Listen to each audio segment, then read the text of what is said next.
Hello, dear listeners. Before we get to the episode, we want to take a moment to address the June 24th, 2022 Supreme Court decision to overturn Roe v. Wade. This decision stripped away the right to have a safe and legal abortion. Everyone should have the freedom to decide what's best for themselves and their families, including when it comes to ending a pregnancy.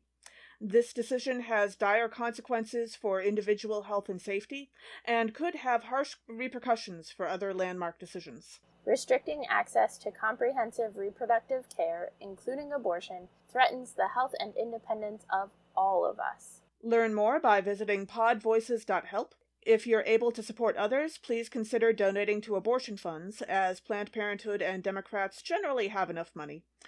You can help by donating to local abortion funds, and to find out where to donate for each state, you can visit donationsfораbortion.com. That's the number 4, donationsfораbortion.com. We encourage you to speak up, take care, and spread the word.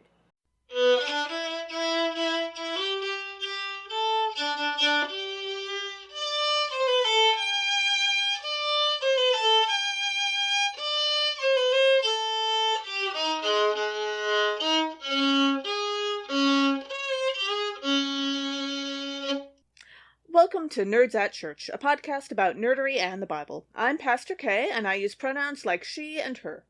And I'm Pastor Emily, and my pronouns are they, them, theirs. In this episode, we'll discuss the 8th Sunday after Pentecost, also known as Proper 13 or Lectionary 18, which this year falls on July 31st. We do have one content notification for this episode. We do talk about death by grain entrapment, or from exposure, when discussing the deep dive. Check out the episode description for links to the Bible passages and other references we make in this episode. Our deep dive for this episode is delightful. It is, yes. We figured we could use something that lifts our spirits, raises us up, and so we chose to do a deep dive into barns. That's right. Good old-fashioned barns, barn raising, red paint, all the things. Because neither Emily or I grew up in rural America, but we have both done our time there. Yes. In a more cheerful way than I just said it? I was going to say, it sounds like a prison sentence, but... Yeah, no, okay, there were one or two places I was not entirely delighted to be, but that's still kind of harsh. Yeah. But we have both spent noticeable amounts of our lives in rural America. Well, and in rural Slovakia. Sure. Possibly we would have done a little less of that if we had different jobs, but I personally am still perfectly happy to have had these experiences, because, especially after going to high school in a town that has made its money off of rural America since the beginning of time, also known as the home of DeKalb Ag, that really makes a difference. Yeah. The practical knowledge that you pick up while you're actually living there, as opposed to hearing about. Agreed. It was a very different thing to live in southeastern Minnesota and in the state of Iowa, even if I didn't live in rural Iowa. Sure. As well as in rural Slovakia than it is to, learn about things. Yeah. And if there is one thing that I have picked up from that, it is that my emotions about, and I'm going to make a generalization because so far in my experience it is 95% true, my emotions about New York City people who try to write about rural issues are not quite as strong as the people who grew up in rural areas, let's be honest, but are pretty strong. And it does not take long for me reading one of those articles to tell, oh, this person has never actually seen a cornfield in person in their life. And that happens a lot. It happens a lot with a lot of things. It's amazing. Yeah. I mean, there are religion writers who I'm like... Yeah, religion's another one. Particularly about, the ELCA's situation these days, you have no idea what's going on. Or, you're talking about Judaism, but you're claiming that it works like Christianity. Or you're talking about Sikhism, and you're claiming that it's similar to Christianity in these 3 ways. And let me tell you, it's not. I don't even know that much about Sikhism, but I know you're wrong. Yep. Anything that uses Christianity, anytime Christianity is the measurement of the other... of another religion, it's a bad idea. Like half the time when you try to use one Christianity to measure another one, it doesn't work, so just stop. Yep. Anyway, enough of our lamenting religion writers. We do love And religion writers who are good. Writers. Yes. Religion and rural life writers who are good, which yes. does not include J.D. Vance, and opinions are divided on Wendell Berry. He grew up in a rural area, but that may have been a little more ethically fuzzy than one would hope. Oh, and, I didn't well, know. he grew up a little south of the Mason-Dixon line, and when you read his autobiography, there are some interesting things in there that are often not examined. Huh. Yeah. Thank you, Twitter. But Twitter does amazing things. Yep. Anyway, so we figured we would dive into Barnes thanks to our gospel reading for today and the parable that Emily loves. Let's be real. I love a lot of parables. yes. The parable for this week's gospel is particularly fantastic. If you didn't, this would be a pretty difficult job. Like, if you, hated parables on principle, this would... Man, I would not suggest going into this line of work. Just, nope. Yeah. Go be an accountant or something else. That's fine. Yeah. So, first, some background, because Jesus is telling a parable that involves barns, and I know in my head, historically, whenever this is described, I picture a red barn and silo. Yes. And there's a big one and there's a little one. Oh, I just have, the red first barn the little and one, and then silo. they went to build the bigger one, and... I don't even for all of these various think things. About all of that. I just have my barns, and I'm sure. Barn silo. That is my image of with the curvy roof. Yeah. Yep. But that's not an accurate depiction of what grain storage was like in ancient Palestine. Right. So we did some research for you, and we'll include links. One of the links is from the Jewish Virtual Library, and the other is from JSTOR. JSTOR is an academic journal, and it is definitely behind a paywall if you don't have access to it. But, as I discovered in preparing for this episode, a lot of, especially bigger libraries, will give you access. So if you're in the Baltimore area and or have a library card for the Enoch Pratt Library in Baltimore, shout out to amazing libraries, Yay. You can actually access JSTOR for free. So we'll include the link just so that you can see the article in the first page, and then if you have access to JSTOR, check it out. If not, a lot of times you can email the author and be like, hey, will you send it to me? And they will just send it to you.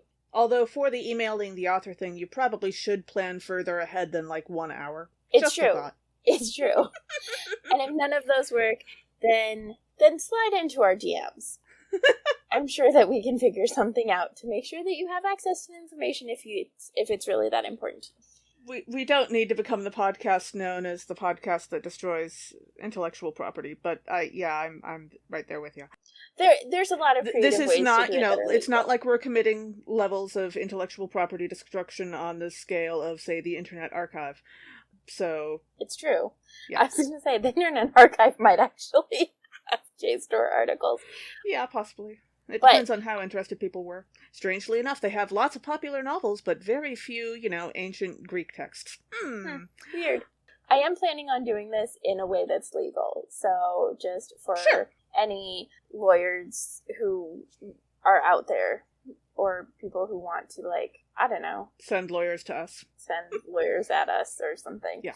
This is going to be legal. I Don't just am willing to help people find it, because usually we work really hard to not link to things behind paywalls. But this article is just really perfect. Yeah. So anyway, all of that to say, the main crops in first century Palestine were wheat and barley. I know a lot of times we think of maybe corn as a crop, but it is a crop today in Palestine. That definitely came from the Americas, from Turtle Island, which is now known as the Americas. And so, in the first century of the Common Era, it was not in Palestine. Yeah, there are kind of two routes for storing crops. One is for families. and smaller, like, community stuff where it's a more subsistence living situation. Sure. And so the wheat and barley was likely stored in a barrel or a jar. Like the widow of Zarephath, who invited Elijah over for a meal and poured grain out of her jar for him. Yep. Yeah. So, like, a big jar, Sure. but a jar. They're not going to be able to store for years at a time. They don't have that capacity. Right. But still bigger than your usual cookie jar. Unless you're, like, Yes. really, really ambitious about cookie jars. Yes. So. I was going to say, it's possible that during the pandemic, some others besides just me bought, like, 25 pounds of wheat. Sure. So, something like that. But it also wouldn't have been ground. So it would have been still whole kernels of wheat and barley. And then they'd take it out and use what they needed and grind it at the time. But there was also the people who were wealthier route. And so they would have bigger granaries that were either built into the ground or above the ground. And the one that we're most focusing on, because it seems kind of like the one that's most likely what Jesus is referring to in the parable, is the above ground ones, because Jesus says that the man pulled the barn down to build a new one. Yes. So it implies that there's something to pull down, not dig up. And so the above ground granaries came in two kind of shapes, the circular elliptical shape and the rectangular or square shape. The one that it seems like is most commonly used in ancient Palestine from the early Bronze Age through the Roman Empire's occupation is the beehive granaries, so the circular or elliptical granaries. If we're talking about regular, rectangular, and square ones, then crops were likely stored in sacks or loose heaps or in bins or storage jars. Those probably look more like what we might think of as a barn. Sure. But probably not made with lumber because they didn't have the vast forests that the Americas are used to. Right. Most of when we're talking about building jars, granaries, any of that stuff, it is probably constructed with clay or brick. Right. And then the beehive granaries, so they're circular and planned above ground on top of like some sort of foundational platform with an entryway. And then you pour the grain in at the top, and then there's a trapdoor at the bottom to let it out, so that you are using the oldest stuff first, which is something that I learned growing up because I worked for my mom, and some of the stuff we sold was like food and that sort of things. And so it was always stock the new stuff in the back and push the old stuff forward so that you're less likely to have things expire or go bad. And so that you're kind of keeping a good rotation of crops. So this is something that is still a practice today and is really important. We do this, like, I do this in my household when we're buying, like, cans of beans and mac and cheese and those things that are, like, staples for us. I always put the new stuff in the back, push the old stuff forward. Sure. So that we're replenishing as we go and not letting things expire. So that's part of just, like, good stewardship of resources, really. And then the beehive granaries likely were 2 to 3 meters in diameter. So think of, like, a tall person's wingspan. Not any one particular tall person. Emily is totally not staring directly at me. I mean, I am, but only because there's only two of us here. Yeah. Yeah. So, like, a tall person's wingspan about for, like, 2 meters. Sure. And then they'd have, like, 3 to 5 of those grouped together.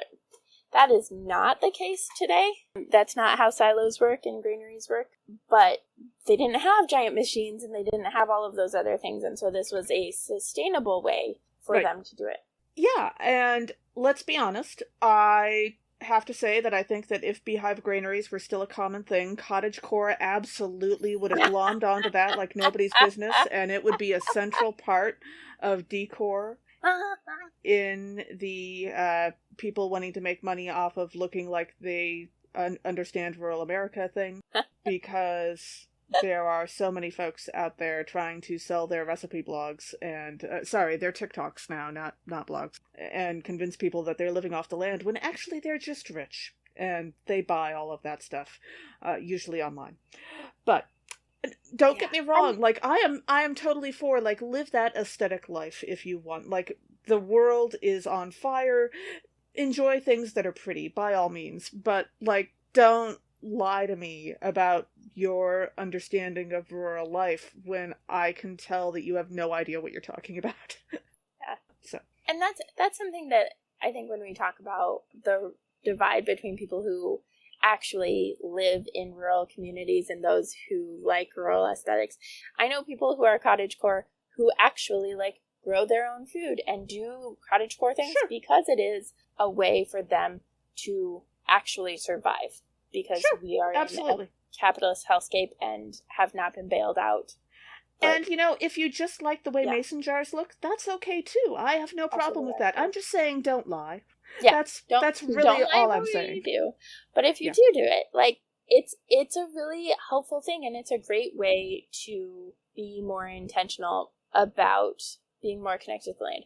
Yeah. My favorite, like, juxtaposition, though, on that is the paradox of people who want, like, a tiny house for environmental concerns, but, like, the best way to be intentional about environmental concerns is to eat seasonally and store food fresh. And so canning and those sorts of things.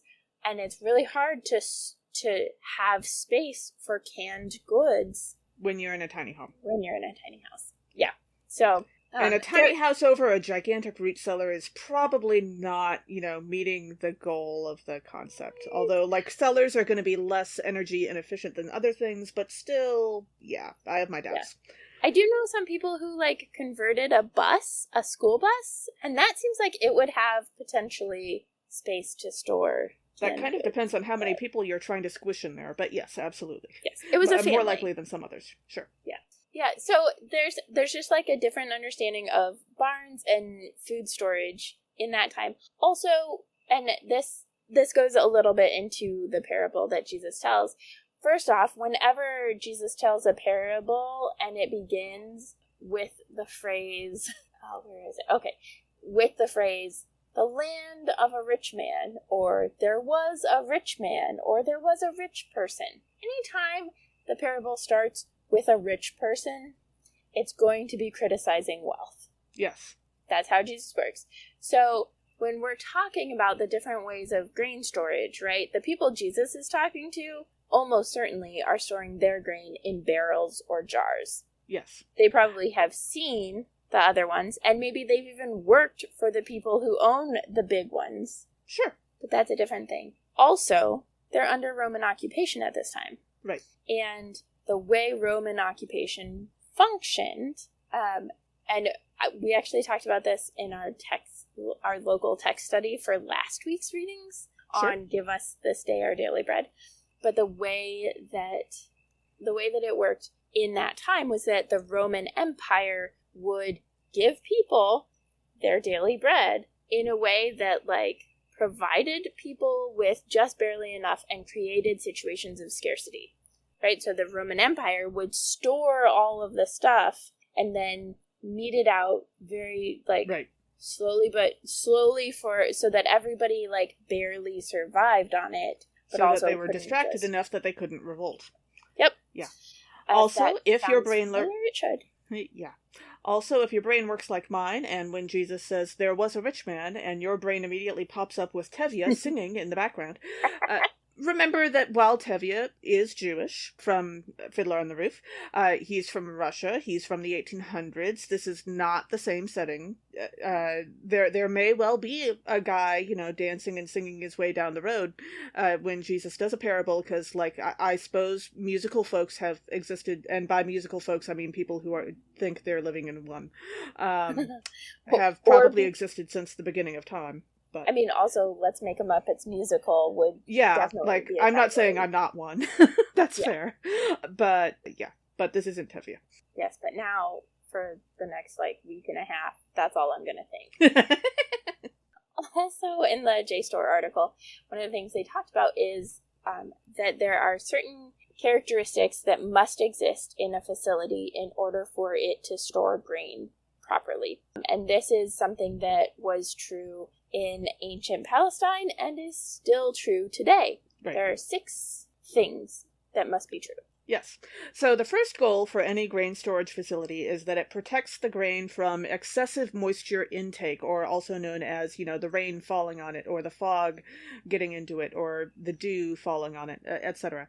Because when grain gets moist, then 2 things tend to happen. 1 is rot, which is bad, and 2, grain tends to expand when it gets wet, and that means that things can literally explode if you have enough grain in there. So yes, and grain when it's harvested is about 15% moist. I think the moisture content is about 15%.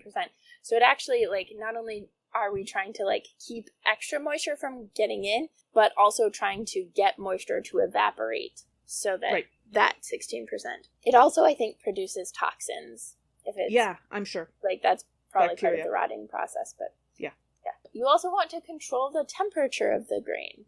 I think this goes along with the moisture that having the grain be really hot is not going to be conducive to storing it, and especially in the desert, it's really hot days and really cold nights, and temperature fluctuations tend to be bad for food. So yeah, think popcorn. I realize corn was not a thing, but other grains do not terribly dissimilar things, and that's not something you want happening in your barn. Yeah, so part of that is the controlling the temperature, and that's part of having a clay or brick granary is that it provides some insulation so that it takes longer to heat up and takes longer to get too cold. There's still always going to be a little bit of fluctuation, especially in ancient Palestine, because electricity was not really a thing. No. The third goal for grain storage is to, the formal way of phrasing this is to inhibit the activity of microorganisms in the grain. I'm just going to let that one be in your imagination. You know what that means, right? So. Yeah, you don't need it to rot. Also known as yucky. Yes. There is activity that happens in grain when it sits and rests that is good, and that's there's been an increase, or at least a perceived increase, in people who are have celiacs or can't tolerate grains, and actually there's a way of processing grain when it's slow processed, which is what used to be the case, where the gluten actually gets largely eaten out of it. Oh, interesting. So the people who are gluten intolerant don't have to deal with that. But as processing speeds have increased with industrialization and all of the technology developed since then, there's been less time for the gluten to get eaten out. So there's more gluten in it, so it's more problematic for people, whereas it used to be not super So the answer to the question of why are there all these celiac people now and there didn't used to be, well, in addition to the whole a lot more babies used to die, is that when processing was slower, it was less of an issue. Yeah. Mm-hmm. Yep. And then also grain storage facilities have to deny insects and rodents access to the grain. So that's why you have barn cats, folks. Don't let mice or insects get into it. This is both because you don't want them to eat it and because they leave stuff behind. Yeah. Sometimes their bodies and sometimes their waste. Their biological byproducts? Yeah. Yes. We're using such fancy language this episode. Oh, well... It's hilarious. That's one of my mother's favorite phrases. I have 2 words for you. One is a large furry animal and the other is its biological byproduct. That's fantastic. The 5th goal for grain storage facilities, remarkably straightforward, is to allow easy transport, handling, and storage. For varying levels of easy, I suppose. It's still hard work, but... Yes. Yeah, I was reading and there was, this thing about camels, this was before it gets to the storage, but, when it's moving to the threshing floor, where you, wrap them up in sheaths, and then you have, one sheath on one side and one sheath on the other side, and then the camel comes in between them, kneels down, and then you, flop the sheaths over onto the camel's back, and then the camel walks over to the threshing floor, and then they dump him off, and the camel comes back. I was like, that's great transportation. That seems like really effective transportation if you can afford it. And they did like say this. And you have a very agreeable camel. Yeah. Yeah, I mean, I've only met a couple of camels, but still. Yeah, that was one of the other things Training. that came up in what I was reading, and I don't remember exactly where, but like, so animals are very helpful, at least in ancient Palestine. And often now. Yeah, the whole process from plowing to all of the things. And there was one part that, like, somebody was talking about not ever muzzling the animals when they're doing stuff. So when they're doing the threshing or those sorts of things, so that they could snack if they need to. And that is this, like, beautiful consideration that is also a consideration that, like, we don't give to humans today. But I really like that. I was like, that's awesome. Like, yes, they should be able to, like, eat as needed. They're not going to eat the whole thing, but, like, if they're hungry, let them snack. Yeah. And the final characteristic of grain storage facilities is that they must provide access to the foodstuff for any conditioning and treatment and eating of it. So you have to, like, not only be able to store stuff there, but get it out. No fair trying to store your grain in a black hole. It's not going to work. Right? It would be fun, though. We'd probably get a really good picture of it from the JWS telescope. Possibly, yes, but I don't think ultimately it's going to prove a useful grain storage solution. Details. So as you're thinking about ancient barns, we also thought that you might spend some time this week thinking about modern barns, grain storage, that kind of thing. And so I did want to throw in a couple of comments about modern issues with that kind of thing.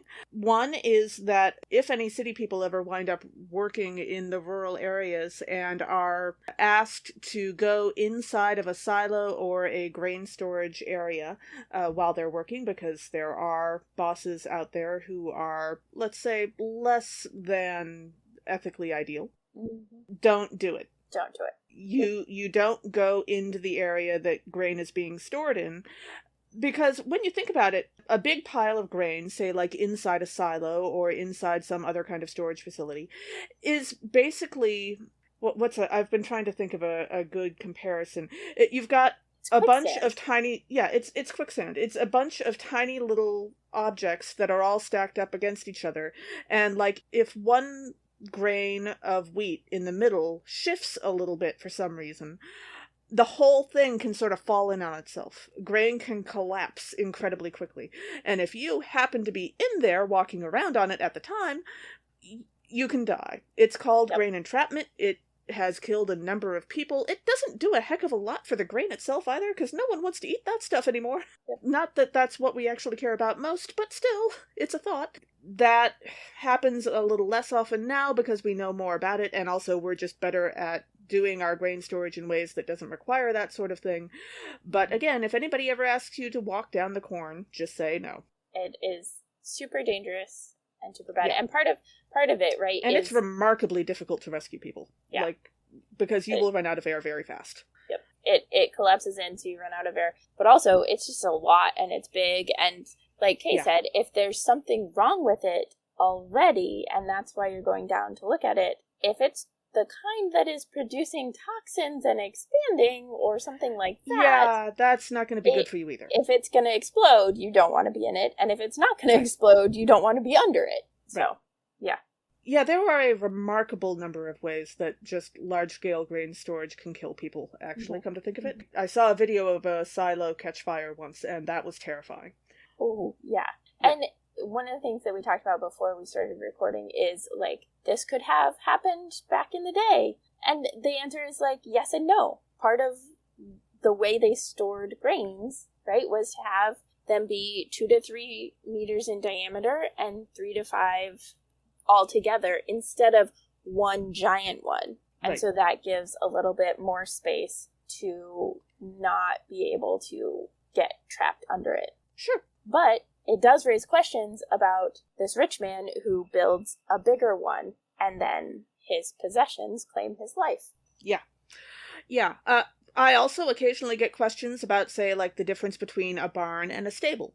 A stable, generally speaking, is where horses live. It may or may not have some storage, but often isn't really focused on storing like grain or food for the horses. Whereas barns quite often have a lot of storage space, possibly including a hayloft. And they might also house livestock that aren't horses, such as goats or cows or various other animals. And often there's a corner for the chickens.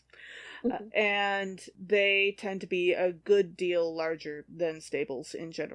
And when it comes to storing your livestock, there are two common ways of doing that, and they're often referred to tie stall versus free stall, also known as do you put them into individual stalls or possibly like small group stalls. Like there are a lot of types of goats that you can put like 2 or 3 to a stall, and they'll just be in small groups like that, and because they're in those small groups and those 2 or 3 are comfortable with each other, they won't fight and like injure each other. Makes sense. But you don't necessarily want to store the entire group of all 40 animals together if some of them are, say, especially anxious, because that can lead to bad things during, say, a thunderstorm.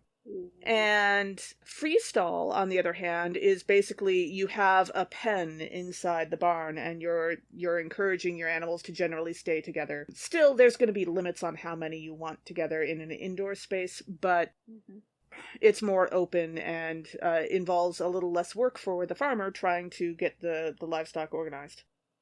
Okay, so now I'm trying to picture in Elliot, the littlest reindeer.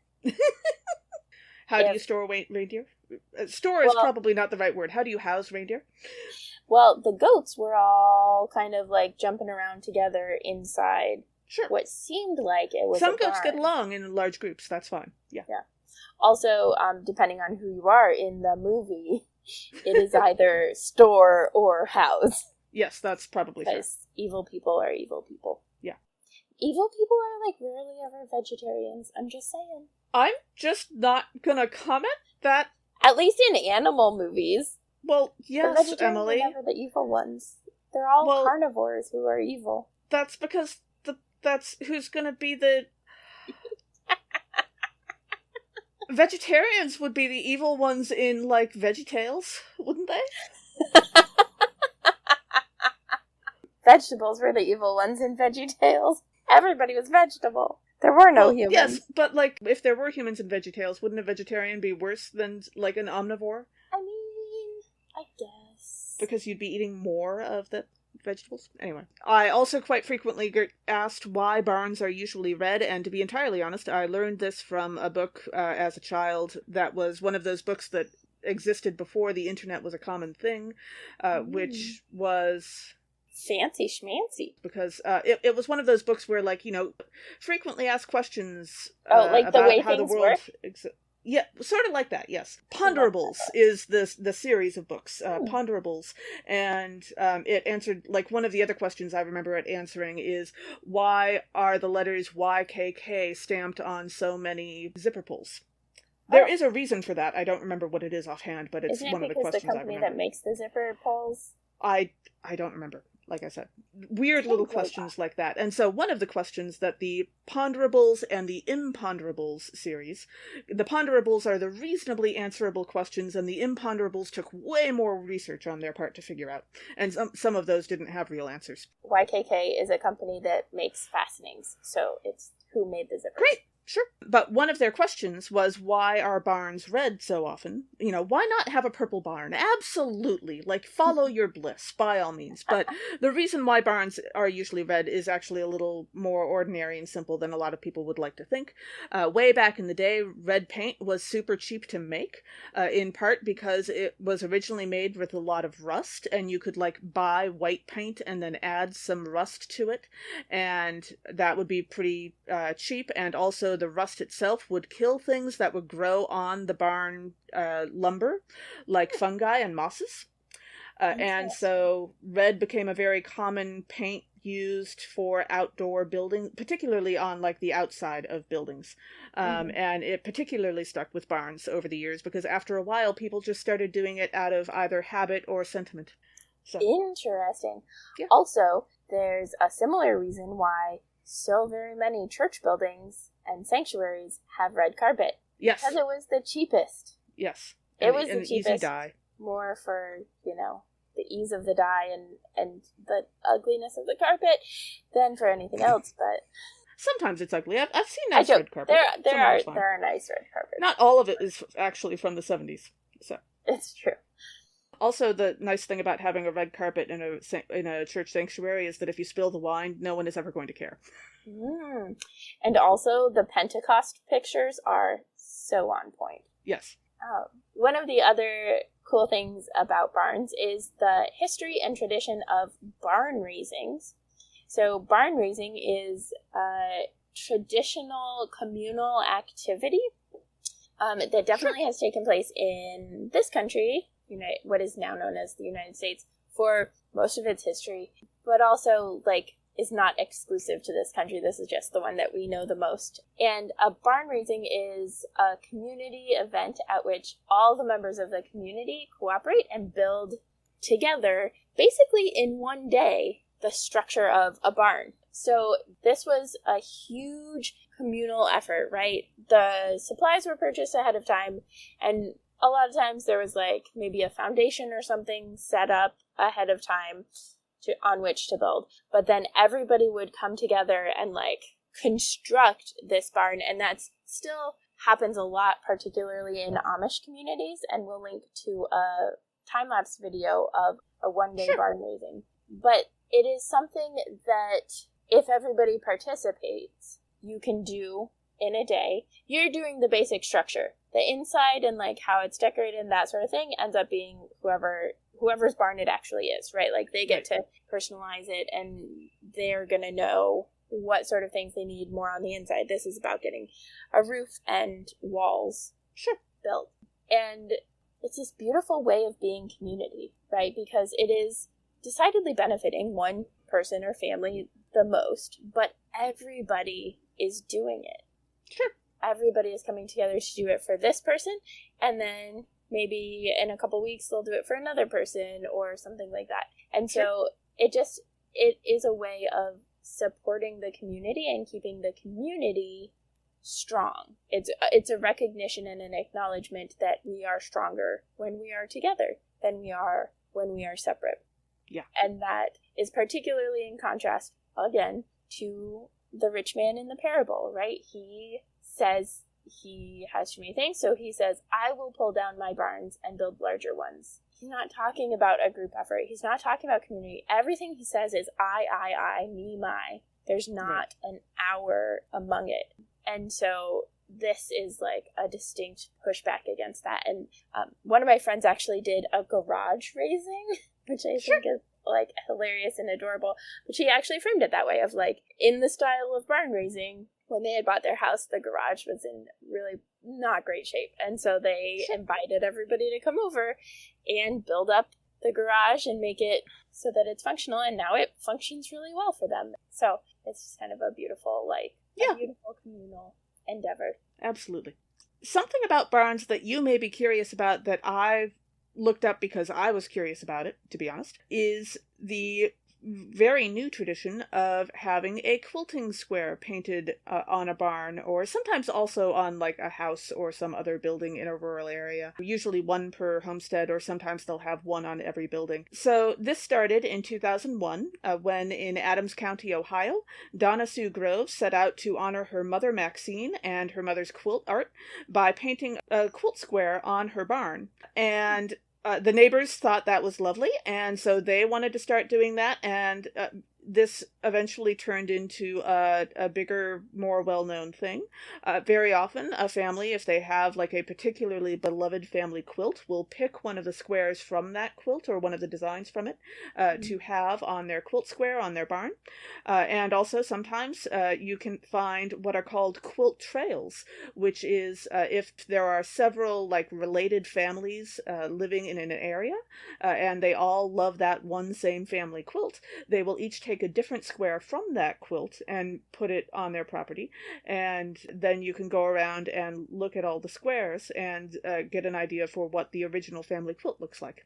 And so that's becoming more of a sort of a cross between geocaching and long haul hiking, I guess.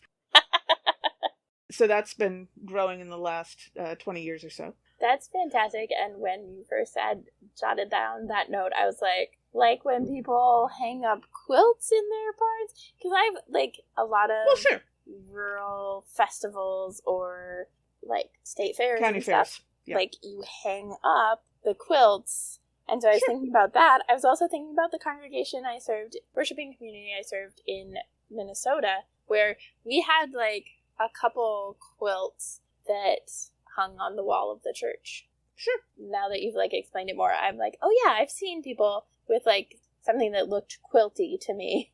Yes. Painted on their barn or building. Yeah, and I'm sure that there are probably some folks out there that just found a quilt square design they liked and had that one put up rather than having a personal connection. But it's a growing trend, and very often there are stories behind it. So that can be fun. That's awesome. And then as for a piece of rural life trivia that seems related to this topic that not all of you may have grown up with, should you ever find yourself needing to escape a cornfield, which is actually a thing that happens to people now, often these people are drunk. Not always. Sometimes, actually, historically speaking, they used to a lot of times be children, which is why small children in rural areas would be taught how to do this. Wait, are we talking about the children of the corn? That's kind of where this whole thing comes from, because small children would, wander off and, well, quite genuinely get lost, and then if they can't find their way out of the cornfield, they are found months later. It was a surprisingly common tragedy for a while there. And so it's become something that obviously standards in childcare have changed over the last couple hundred years in so many ways. But also just kids in areas with cornfields are educated about this. I heard about this fairly young, and I grew up occasionally driving through rural areas, but I wasn't actually living in one. Mm-hmm. So that was surprising. I've never heard about it, so I'm excited to hear about it. Oh, well, it's not particularly hard. It's a little different now, because it used to be that corn was planted in, rows and squares, and then they eventually got to planting it in this sort of cross shape where you'd have, not just one plant in each of the four corners, but also one in the middle. And if the corn is planted in rows, it's pretty easy to find your way out because you just follow a straight line, right? Yeah. But then they started planting with these more intricate designs instead of just in rows, because you can fit more plants in the same space that way. And once you don't have those straight lines to follow, what would happen is that the either very drunk people or the children or whatever would be trying to follow what they thought was a straight line, but they would keep turning and turning and turning while inside the field. And, the corn is so tall you can't see over it. And they would get lost and eventually get tired and cold and want to take a nap and then not wake up. Okay. Side note, only tangentially related, and then we will continue to the depression of death by exposure. Is this how crop circles were accidentally started? I don't know. In order to make a good crop circle, you have to have a board or something that you're stepping on. Yeah. To squish it down properly. But actually, making a crop circle is not that different from how you escape a cornfield. So your goal is not to follow a straight line, because at this point, the way they plant corn these days, there are no straight lines in a cornfield. What you want to do is to walk as close to in one direction as you can, and as you go, you stomp on the corn stalks. You push the corn down and you break the stalk at the bottom with your foot. And so that way, as you walk, when you look behind you, you can see if you're walking in a straight line, and you can course correct. And, okay, you're going to kill some corn in the process. Presumably the farmer would rather not have a dead body in their field. So, you're going to kill some, but it's not going to be nearly as frustrating as your entire family thinking that you've been lost forever, and the farmer having to deal with the dead body in their field months later. So, go ahead and kill the corn, that's fine. And and you keep going in a straight line, it does not matter, genuinely, what direction you pick. Like, Just unless pick a I suppose direction. you accidentally fall into a river in the process. So, like, listen for running water if you can. But aside from that, like, just pick a direction and go. And try to stay in a straight line. Check yourself by looking behind yourself. And break the corn as you go so that you can see where you've been. And then eventually you'll find your way out. Now, when you find your way out, you may wind up doing a little circle around the cornfield and discover that, oh, I could have gone 10 feet in the other direction from where I started and I would have been fine. But no, instead I went half a mile. Great. Fine. But you're not Better dead, half a okay? mile than not. Yeah. Yeah. Just pick a direction and squish that corn down and off you go. And if you don't, and you want to just become a child of the corn, a la the movie Children of the Corn, I think that horror nerds at church... Then you have to talk to Pace. Yeah, I was going to say. I was going to say, this is not the podcast for that. I think horror nerds at church might be tackling Children of the Corn in the 4th season. I'm not 100% positive. I mean, I'm sure they'll get to it eventually. Oh, for sure, for sure. It is a classic, yeah. Also, when I was in college, we were doing a study abroad in Ecuador, and we were doing it with, like, a few different schools, and our school was the smallest, and our professor was only there for a little bit because he was supposed to have January term off, and we were the best behaved, because these are college students are awesome, and we got the nickname Children of the Corn because we didn't have an adult present, and we were really well behaved, and I was like, oh, yep. Stepford children, yeah. Yeah, I would also throw in there that, you know, if you're trying to escape aliens who are trying to kill you, a la Jupiter Ascending, you don't want to do the whole breaking the corn as you go thing, because that will leave a trail and the aliens can find you. But probably if you get stuck in a cornfield, that's not what's going on. So. Yeah. If you need to escape from somebody, the corn, like in Orphan Black, then a cornfield might actually be a helpful thing because of that very thing of not being able to navigate well. Although, like, if you have other options, by all means take them, because remember what corn is fertilized with? You are not going to have a good time in there. So. Also true. Yep. Our first reading for this episode is from Ecclesiastes, chapter 1, verse 2, and verses 12 through 14, and chapter 2, verses 18 through 23. The author wonders what the point of any earthly toil is, when everything will eventually die and vanish, unlike God's everlasting nature. So, the selection from Ecclesiastes is very ecclesiastical,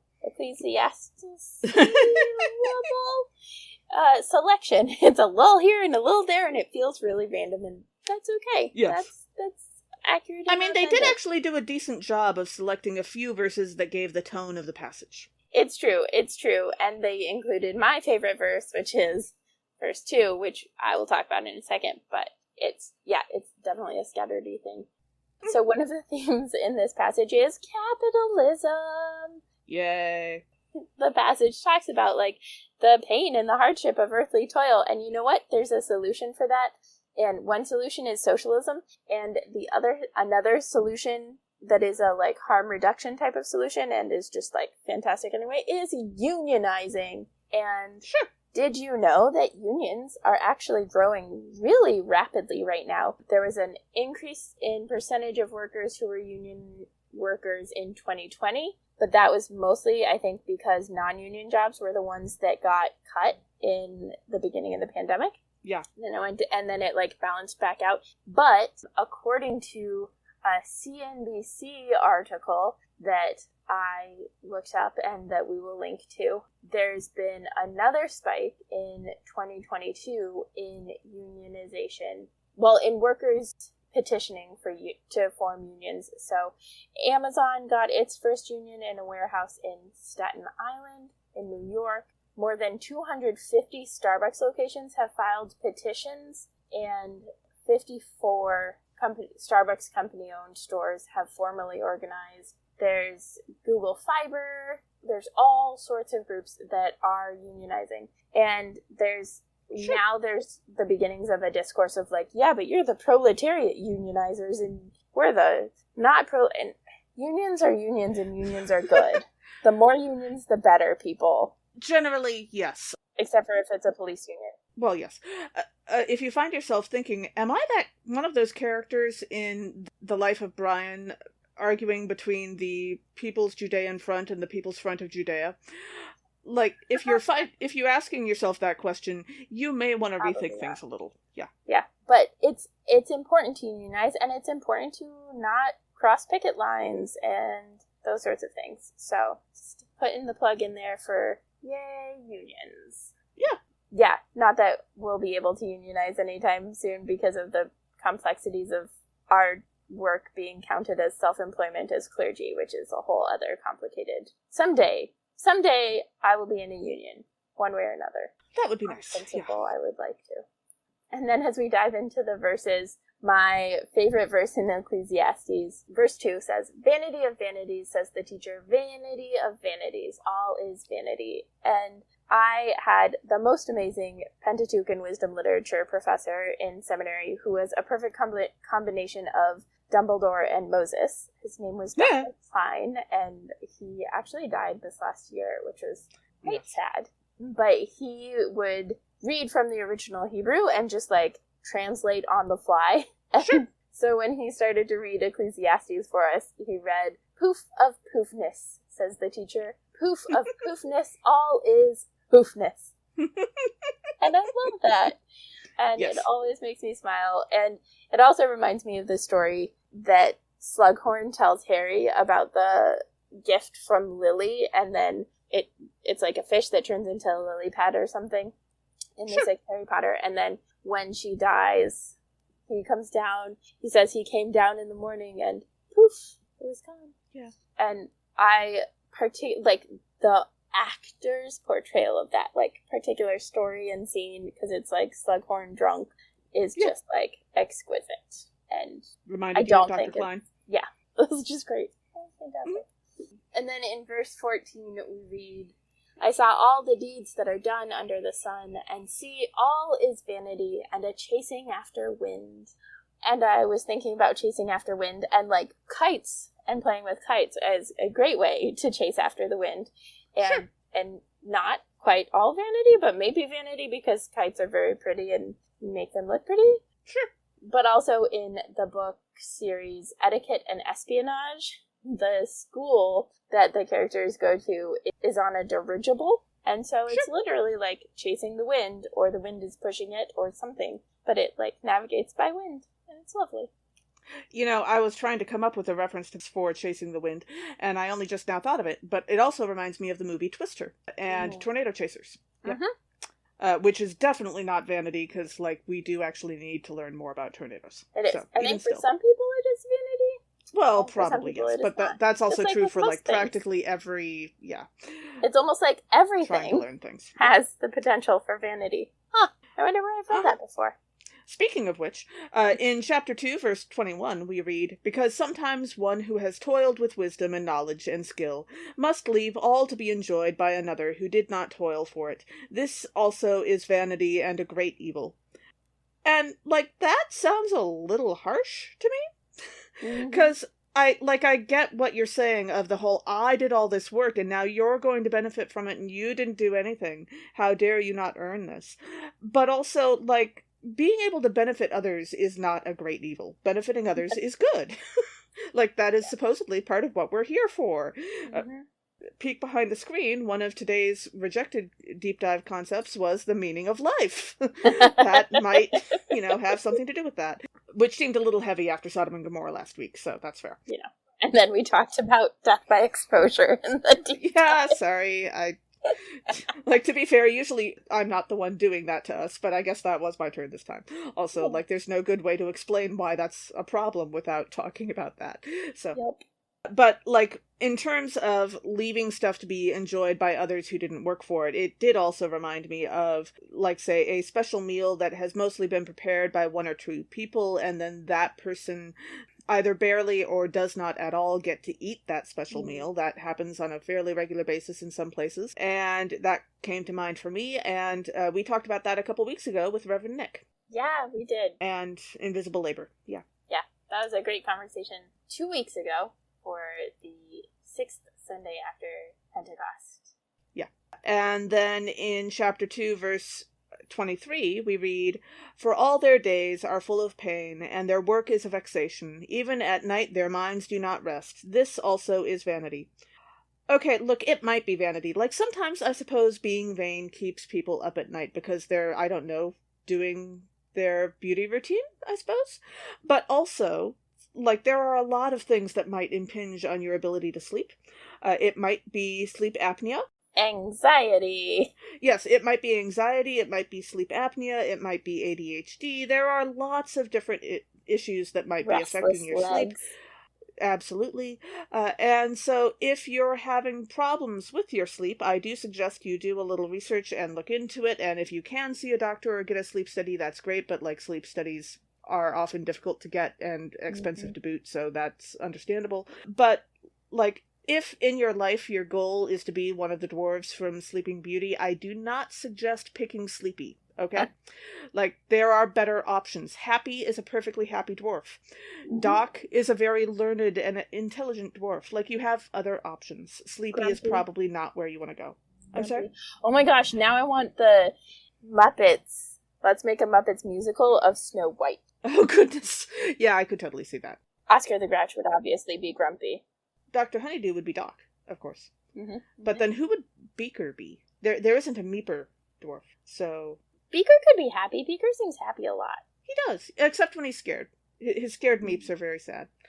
And, like, make me sad. But, yeah, so, like, sleep issues are common and not something to be embarrassed about, and you should look into them if you have them.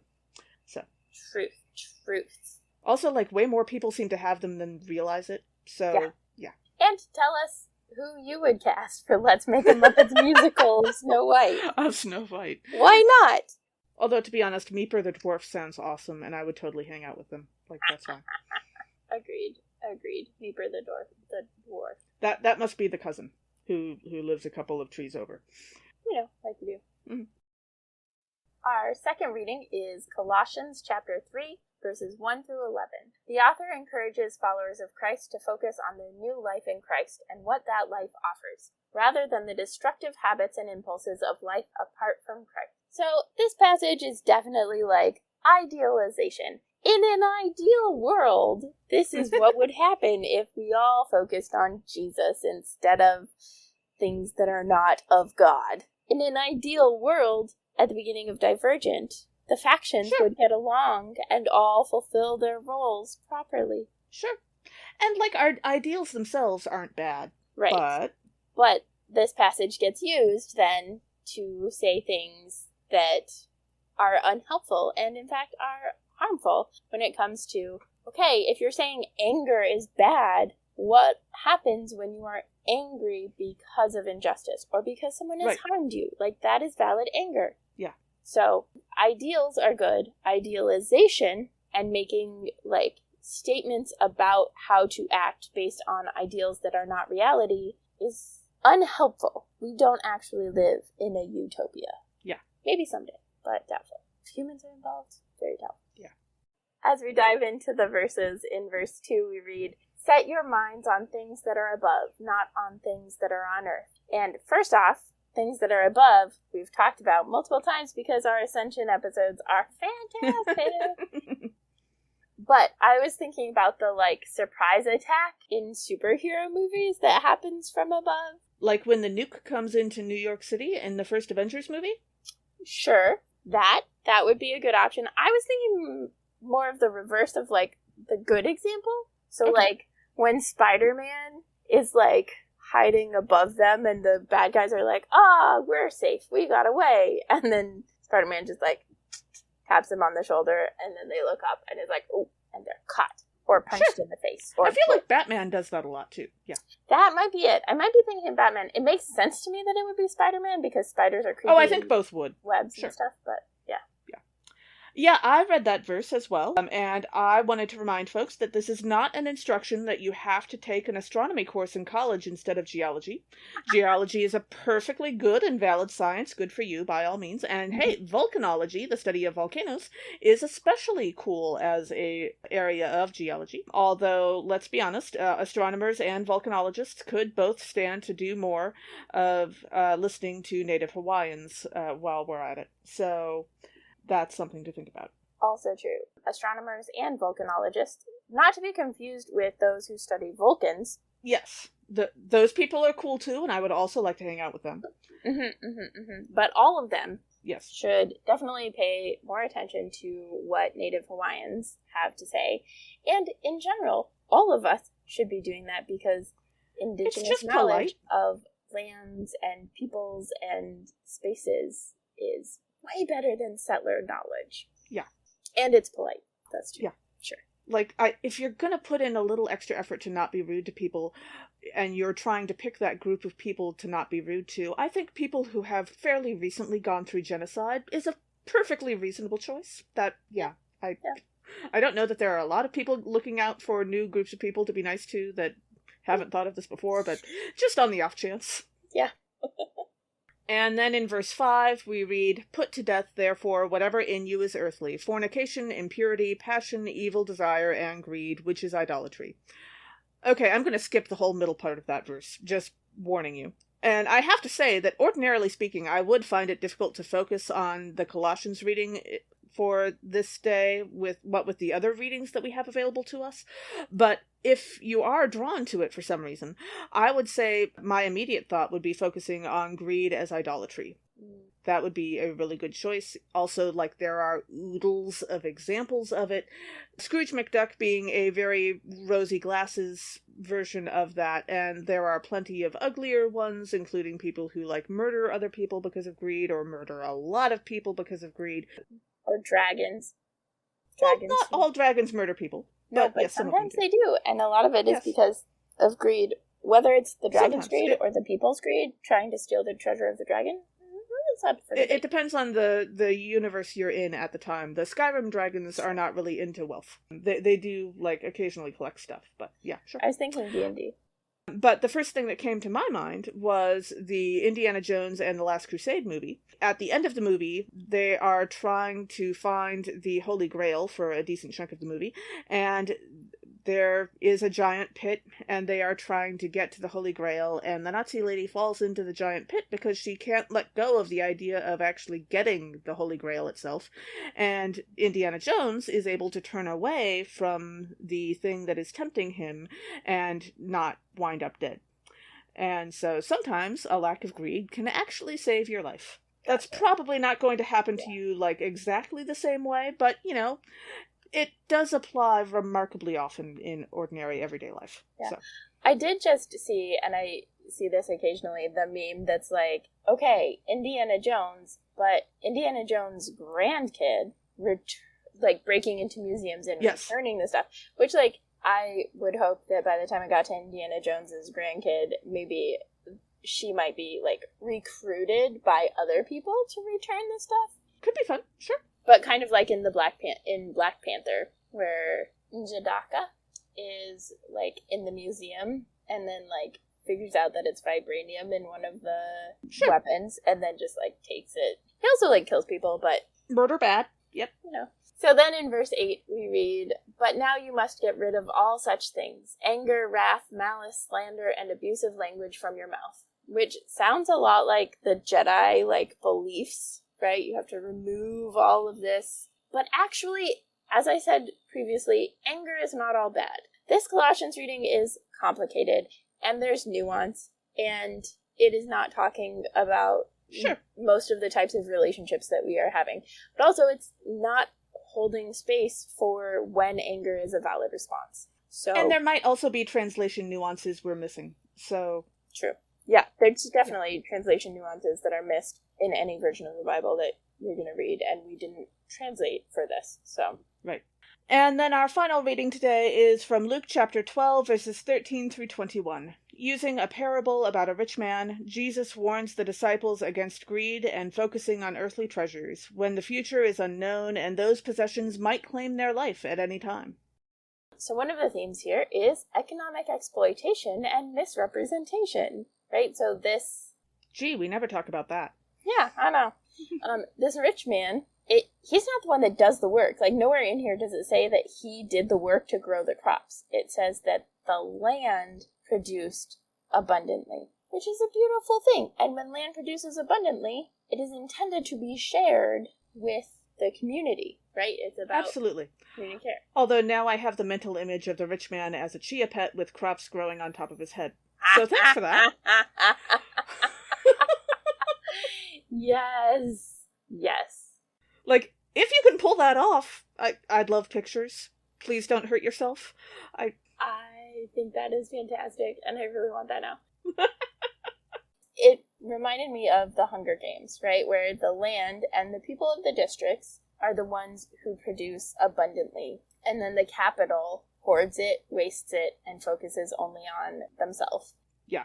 And that's, like, the Hunger Games is a larger scale of this, but that very much feels like what the rich man is doing, where the land has produced abundantly, and instead of sharing the resources, because if it produces abundantly, you know he can't have done all of the plowing and sowing and reaping and harvesting, like, all of that by himself. If he has to build bigger barns to hold it, he couldn't have done it all by himself. But he never mentions any help. And then he says, okay, I'm going to build bigger barns. And again, it's for him. Right. That's because the people who work for him don't really exist to him, do they? Yes. Which I think is a common thing that happens. That was one of the things that I particularly appreciated about where I was when I was in rural Minnesota, is the community had actually acknowledged that there were people who worked either temporarily or year-round on farms, even on quote-unquote family farms. There were workers that were hired, and, like, people talk about rural communities not being diverse. They're diverse. It's just that there are some people who need to fly under the radar in order to be safe. Yeah. And that is worth investment. Is not safe. Like, yeah. And that is worth, like, really doing some introspection for folks in rural communities who feel completely safe and like they belong. Yeah. So in verse 13, we read, "Someone in the crowd said to Jesus, 'Teacher, tell my brother to divide the family inheritance with me.'" So it's interesting that this someone who is speaking here does not have a gender. It's someone and not a man or a woman or something else. Interesting. And I admit that when I first read this verse, my original thought was, this sounds like the start of a Captain Awkward column, where we would end up having good conversations about holding important boundaries and having experienced lawyers. But the gender of this person would actually change most educated people's opinion on what the answer to this question should be in Jesus' day. If we're talking about a brother who didn't share the family inheritance with his brother, without, say, like, having specific instructions, no, don't give anything to that brother, and that's not mentioned. In that case, the brother that this person is asking about would be going against the law. The heirs of the parent are supposed to split things between them. Maybe not evenly, but, like, there's always an understanding of how that works. Gets a double portion. Yes. But if the person asking this question is a woman, and the brother didn't share with her, his sister, in that case, the brother is going along with the law, assuming that the woman had already received her dowry, which was traditionally how inheritance worked for women in that culture. But, of course, the important thing here is that Jesus does not care, because instead of answering the question with a straightforward answer, which, unless you're asking Jesus if you should set people on fire, Jesus usually doesn't answer with a straightforward answer. Jesus' answer to setting people on fire is, for the record, no. And Jesus decides to tell a parable instead about the futility of wealth. And so that can certainly be taken as a message for those with arguments about wills and inheritance. Indeed. I looked at verse 13 as well, and I was thinking about the dividing the family inheritance. Sure. And I was thinking about dividing the family inheritance and trying to imagine dividing it among the hundreds of clones in the Orphan Black series. Like, how would you divide a family inheritance among hundreds of people who are also clones of, like, they're all clones of each other? What does that even mean? Yeah, that would be a lot. Like, I'm thinking of when we play D&D and we split the gold evenly between the party. Like, we have 6 players. That's difficult enough. Like, we let the computer do that. Hundreds would be a problem. Yeah. Yeah. And then in verse 14 we read, "But Jesus said to him, 'Friend, who set me to be a judge or arbitrator over you?'" And so I just naturally go to, this is a classic line from Dr. McCoy of Star Trek, "I'm a rabbi, not a lawyer, Jim." Or June, depending on who we're talking about. But I love that. This is absolutely Jesus's moment of being Dr. McCoy from Star Trek. Nice. And then in verse 20, in the parable that Jesus is telling, God says to the rich man, "You fool! This very night they demand your life, and the things you have prepared, whose will they be?" So this is like a very classic repossession. Like, the possessions. There's like some conversation of like that it's angels, which have not been mentioned a single time in this parable. And there's some argument that it's God, but why would God be referring to God's self in the third person? Right. Literally, the man builds bigger barns, grows his possessions, and then the possessions claim his life. They repossess him. Okay, so when it comes to a possession that is capable of taking your life, why was my first thought the Velveteen Rabbit? Like, congratulations. Instead of loving this rabbit the way you were supposed to, you made this rabbit hate you so much that it has now come to life in order to kill you. Oh, God. That's how terrible of a person you are. That's a new horror movie. The Velveteen Rabbit as a horror film. I would like to apologize to the world for coming up with this concept. That's a terrible idea. And for ruining everyone's childhoods, I feel terrible. I think it would be actually like a really on point kind of horror film. I mean, possibly, but also like, yeah. that was not a place I wanted my brain to go. I'm happy about it now. Yeah.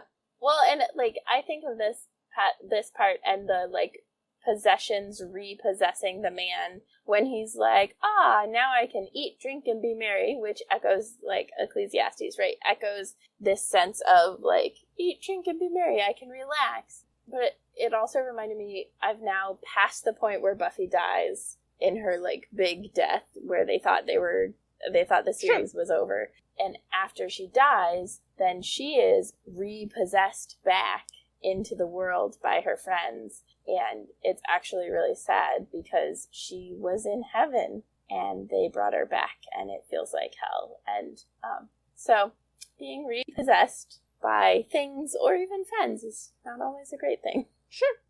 And now for our newest segment, Let's Make a Muppets Musical, which we've already started a little bit by trying to Muppetize Snow White with Oscar the Grouch. But how would you cast it for actual Bible readings? Yeah, I was not having a lot of luck with Jesus and the Rich Man and the Barns. I'm sure you can do, like, Muppet things with barns, but I wasn't able to get there.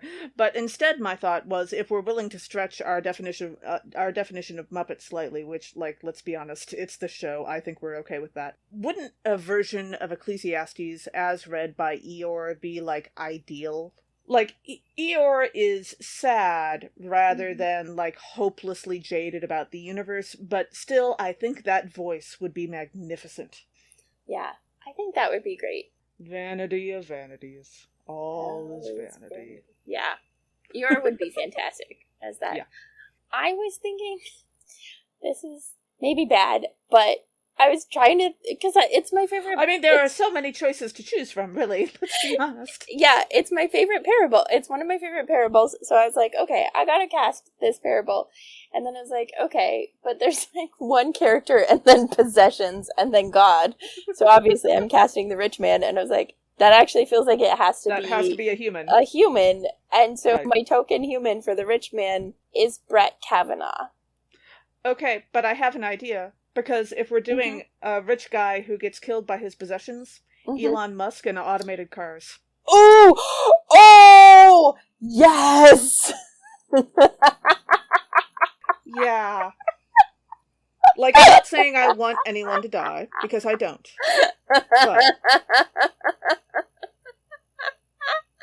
that is the parable for today, indeed. Oh my gosh. Go and learn, children. And I also actually kind of feel bad about that one. Because, like, again, I'm not saying anyone in particular should die. Yeah, this is not us advocating. I'd rather they learn. Yeah, this is not us advocating for these things. This is us thinking of what would talking about a parable. A parable did not actually parable happen. For this is today. A story. Yeah. Yeah. That's well, so if good. I'm going to hell, at least it's So for good. interesting reasons. Okay. Indeed, it is. Yeah. Thanks for joining us. Catch us next time when we'll discuss nerdery connections to the scripture readings for the 9th Sunday after Pentecost. This podcast has been produced by us, Kay Rohloff and Emily Ewing. For more fun, check us out on Twitter and Facebook at Nerds at Church, or contact us at nerdsatchurch@gmail.com. Also, if you like what you've heard, rate us or leave us a review on Apple Podcasts, Facebook, or wherever you catch your podcasts. If you want access to our uncut guest episodes and interviews, live Q&As, and more, support us on Patreon at patreon.com/nerdsatchurch. It's cheaper than your medical bill if you survive a grain silo collapsing in on you, and definitely cheaper than building bigger barns. Absolutely. Or just sharing your crops with your community. It's not complicated, usually. Mm-hmm. Mm-hmm. Also, let us know on Facebook or Twitter who you would cast for Let's Make a Muppets Musical for this episode. As the ancient Christian said, Pax Vobiscum.